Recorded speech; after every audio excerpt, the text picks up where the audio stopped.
BBC বাংলার সান্ধ্য অধিবেশন প্রবাহতে আপনাদের স্বাগত। আজ আপনাদের সাথে লন্ডন স্টুডিও থেকে আছি মানসী বড়ুয়া। আন্তর্জাতিক বাংলা সংবাদে আপনাকে স্বাগত। পুরোদমে চলছে ইরান, ইসরায়েল ও যুক্তরাষ্ট্রের মধ্যে ভয়াবহ যুদ্ধ। আর এই মুহূর্তে আমাদের হাতে এসেছে যুদ্ধের সর্বশেষ গুরুত্বপূর্ণ সবথেকে তাজা আপডেট সংবাদ। প্রথমেই জানাবো, যুক্তরাষ্ট্র এবং ইসরায়েলের হামলায় ইরানের সর্বোচ্চ ধর্মীয় নেতা আয়তুল্লাহ আলী খামেনির মৃত্যুতে শোকে স্তব্ধ ইরান। প্রতিশোধের ঘোষণা ইরানের সেনাবাহিনীর। যুক্তরাষ্ট্র এবং ইসরায়েলের যৌথ হামলায় ইরানের সর্বোচ্চ ধর্মীয় নেতা আয়তুল্লাহ আলী খামেনি নিহত হয়েছেন। নিহত হওয়ার পর দেশটিতে শোকের ছায়া নেমে এসেছে। এক বিবৃতিতে নিহতের ঘটনায় তীব্র প্রতিক্রিয়া জানিয়েছে ইরানের সেনাবাহিনী আইআরজিসি। বিবৃতিতে বার্তা দিয়েছে বার্তা সংস্থা ফার্স নিউজ। এরপর জানাবো, ইরানে হামলায় ২০০ মার্কিন সেনা হতাহত। ইরান ও যুক্তরাষ্ট্রের মধ্যকার চলমান সরাসরি যুদ্ধে এবার শুরু হয়েছে ভয়াবহ তথ্যযুদ্ধ। ইরানের ইসলামিক বিপ্লবী গার্ড বাহিনী বা আইআরজিসি দাবি করেছে যে তাদের পাল্টা হামলায় অন্তত ২০০ মার্কিন সেনা হতাহত হয়েছে। তবে মার্কিন কেন্দ্রীয় কমান্ড সেন্টকম এই দাবিকে ভিত্তিহীন বলে উড়িয়ে দিয়েছে। এদিকে ইরানে আর কতদিন অভিযান চলবে জানালেন ডোনাল্ড ট্রাম্প। ইরানে যুক্তরাষ্ট্র ও ইসরায়েলের হামলা দীর্ঘ হতে পারে, আবার এটি ২ থেকে ৩ দিনের মধ্যেই শেষ হতে পারে, এমনটা মন্তব্য করেছেন মার্কিন প্রেসিডেন্ট ডোনাল্ড ট্রাম্প। তিনি জানিয়েছেন যে অভিযান শেষে ইরানের সঙ্গে চলমান উত্তেজনা প্রশমনে একাধিক অপশন রয়েছে, খবর মার্কিন সংবাদ মাধ্যম অ্যাক্সিওসের। এবারে জানাবো, ইসরায়েল ও যুক্তরাষ্ট্রের হামলায় খামেনির মেয়ের হাজব্যান্ড এবং নাতি নিহত হয়েছে। ইরানে হামলায় দেশটির সর্বোচ্চ নেতা আয়তুল্লাহ আলী খামেনির নিহত হওয়ার খবর নিশ্চিত করেছে দেশটির সংবাদ মাধ্যম। এই হামলায় খামেনির মেয়ের জামাতা এবং নাতি নিহত হওয়ার খবর পাওয়া গেছে দেশটির ইসলামিক রেভলিউশনারি গার্ড কর্পস আইআরজিসির সঙ্গে সম্পৃক্ত ফার্স নিউজ এজেন্সির বরাত দিয়ে সত্যতা নিশ্চিত করা হয়েছে। এবং সর্বশেষ জানাবো, চুয়াডাঙ্গায় জামাত বিএনপির সংঘর্ষে একজন নিহত। চুয়াডাঙ্গার জীবননগর উপজেলার হাসাদাবাজারে বিএনপি ও জামাতের নেতাকর্মীদের মধ্যে সংঘর্ষে এক ইউনিয়ন আমিরের ভাই নিহত হয়েছে। হাসাদাবাজারে কামিল মাদ্রাসা গেটের সামনে ইফতারের পর সন্ধ্যা ৭টা থেকে ৯টা পর্যন্ত ২ দফায় এই সংঘর্ষ হয়। আহতদের মধ্যে জীবননগর উপজেলার সুরতিয়া গ্রামে ওয়াহেদ মিয়ার ছেলে বাঁকা ইউনিয়ন জামাতের আমির মফিজুর রহমান ২৫ ও তার ভাই হাফিজুর রহমান ৩৫-এর অবস্থাও আশঙ্কাজনক হয়। তাদেরকে জীবননগর উপজেলা স্বাস্থ্য কমপ্লেক্সে ভর্তি করা হয়েছে। জানা গেছে বিএনপির সন্ত্রাসীরা এই হামলায় সরাসরি জড়িত। প্রিয় দর্শক, এতক্ষণ শুনছিলেন সংবাদ শিরোনাম, এবারে বিস্তারিত। তবে তার আগে বন্ধুরা, অনুরোধ থাকবে এই সংবাদটিতে একটি লাইক দিন। এই চ্যানেল আপনি নতুন হয়ে থাকলে আমাদের সংবাদটি দেখতে দেখতে চ্যানেলটি সাবস্ক্রাইব করে রাখুন। কমেন্ট করে বন্ধুরা আপনার মূল্যবান মতামত জানিয়ে দিন আপনি বিশ্বের কোন দেশ থেকে বা বাংলাদেশের কোন স্থান থেকে আমাদের সংবাদটি দেখছেন এবং শুনছেন। আর বন্ধুরা, সংবাদটি আপনার সোশ্যাল মিডিয়া ফেসবুকে শেয়ার করে বন্ধুদেরও দেখার সুযোগ করে দিন। গাজা যুদ্ধে আপনি যদি নিরীহ ফিলিস্তিনিদের ভালোবেসে থাকেন, কমেন্টে ইয়েস লিখে পুরো বিশ্বকে জানিয়ে দিন। এবারে বিস্তারিত। আয়তুল্লাহ আলী খামেনির মৃত্যুতে শোকে স্তব্ধ পুরো বিশ্ব। প্রতিশোধের ঘোষণা আইআরজিসির। যুক্তরাষ্ট্র ও ইসরায়েলের যৌথ হামলায় ইরানের সর্বোচ্চ ধর্মীয় নেতা আয়তুল্লাহ আলী খামেনি নিহত হয়।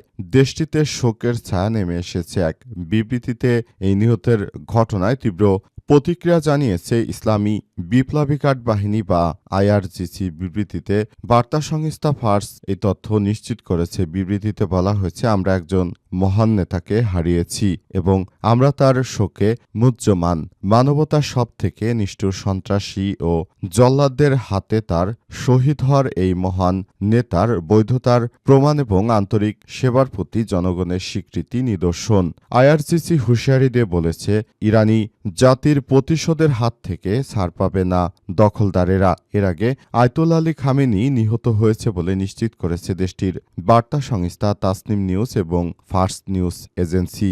আইআরজিসির সংশ্লিষ্ট বার্তা সংস্থা ফার্স জানিয়েছে, শনিবার ভোরে দায়িত্ব পালনরত অবস্থায় নিজেদের কার্যালয়ে নিহত হন আলী খামেনি। এই হামলায় খামেনির মেয়ের স্বামী এবং নাতনিও নিহত হয়েছে। এই ঘটনার পর ইরান সরকার 40 দিনের রাষ্ট্রীয় শোক ঘোষণা করেছে। একই সঙ্গে 7 দিনের সরকারি ছুটিও ঘোষণা করেছে ইরানের বর্তমান সরকার। তবে ইরানের বর্তমান যিনি প্রেসিডেন্ট রয়েছেন মাসুদ পেজেশকিয়ান, তিনি এই মুহূর্তে ভালো আছেন এবং তিনি সুস্থ আছেন বলে জানা গেছে। ইরানের হামলায় 200 মার্কিন সেনা হতাহত। ইরান ও যুক্তরাষ্ট্রের মধ্যকার চলমান সরাসরি যুদ্ধে এবার শুরু হয়েছে ভয়াবহ তথ্যযুদ্ধ।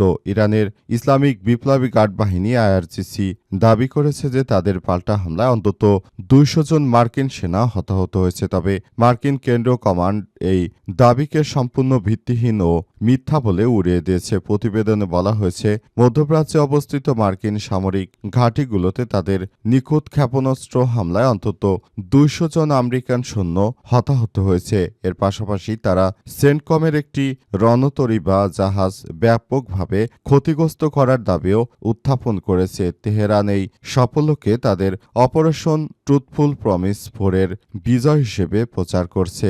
আল জাজিরাকে দেওয়া এক বিশেষ সাক্ষাৎকারে মার্কিন সেন্টকমের একজন মুখপাত্র ইরানি এই দাবিগুলোকে সরাসরি প্রত্যাখ্যান করেছেন। তিনি বলেছেন, আইআরজিসির পক্ষ থেকে 200 মার্কিন সেনা হত্যা বা আহত করার যে দাবি করা হয়েছে তা সম্পূর্ণ মিথ্যা। এমনকি আমাদের কোনো জাহাজই ক্ষতিগ্রস্ত হয়নি বলেও তিনি দাবি করেছেন। সেন্টকম জানিয়েছে, তাদের প্রতিরক্ষা ব্যবস্থা অধিকাংশই ইরানি হামলা প্রতিহত করেছে এবং মার্কিন বাহিনীর কোনো বড় ধরনের ক্ষয়ক্ষতি হয়নি। তবে মধ্যপ্রাচ্যে তাদের $1 বিলিয়ন একটি সিগন্যালের জন্য একটি টাওয়ার ছিল, সেটিকে গুঁড়িয়ে দিয়েছে ইরানের সৈন্যরা। এতে যুক্তরাষ্ট্রের $1.1 বিলিয়ন ওই টাওয়ারটি একদম গুঁড়িয়ে দেওয়া হয়েছে। ইরানে কতদিন অভিযান চলবে জানালো ট্রাম্প। ইরানে যুক্তরাষ্ট্র ও ইসরায়েলের হামলা কতদিন চলবে সে বিষয়ে জানিয়েছে যুক্তরাষ্ট্রের প্রেসিডেন্ট ডোনাল্ড ট্রাম্প। তিনি বলেছেন, এটি 2 থেকে 3 দিনের মধ্যে শেষ হতে পারে বলে মন্তব্য করেছেন মার্কিন প্রেসিডেন্ট ডোনাল্ড ট্রাম্প। তিনি আরও জানিয়েছেন যে অভিযানের শেষে ইরানের সঙ্গে চলমান উত্তেজনা প্রশমনে একাধিক অপশন রয়েছে।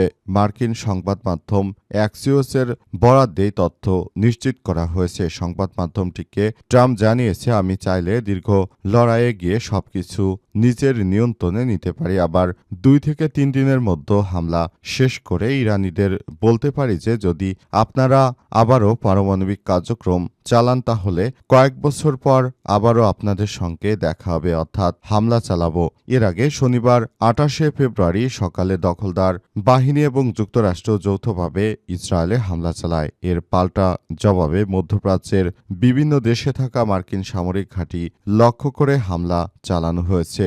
এই হামলায় মূলত যুক্তরাষ্ট্র তাদের এই শক্তিকে জানান দিতে চায় যে তারা এখনও পৃথিবীর ইতিহাসে সবথেকে শক্তিশালী রাষ্ট্র এবং এই শক্তিশালী রাষ্ট্র হওয়ার দৌড়ে তারা অনেক বেশি এগিয়ে আছে বলে নিশ্চিত করেছে। তারা চায় যে আমরা এখন পর্যন্ত আসলে পুরোপুরি প্রক্রিয়াটি চালিয়ে যেতে চাই বলে যুক্তরাষ্ট্রের পক্ষ থেকে দাবি করা হয়েছে।